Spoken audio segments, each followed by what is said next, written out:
अल्लाह के नबी अलैहिस्सलाम एक मरतबा सफ़र में जा रहे थे। अब्दुल्ला इब्न अब्बास जो अल्लाह के नबी के कज़न थे, चचाज़ाद भाई थे, वो पीछे सवारी पर बैठे हुए।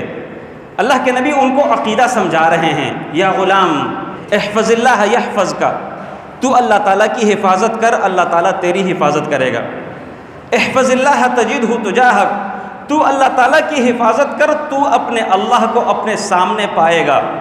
आगे फरमाया व इज़ा सअल्त फ़स्अलिल्लाह, ए छोटे बच्चे जो कुछ मांगना है एक अल्लाह से मांग, किसी और से नहीं मांगना। और जो जहाँ कहीं मदद की ज़रूरत पड़े, मदद मांगनी है तो एक अल्लाह से मदद मांग, किसी और से मदद नहीं मांगनी। ये है मुसलमान का अक़ीदा, ये है एक अहले इस्लाम और मुवहिद शख्स का कॉन्सेप्ट और नज़रिया। लिहाजा हमने जो कुछ मांगना है अपने अल्लाह से मांगना है।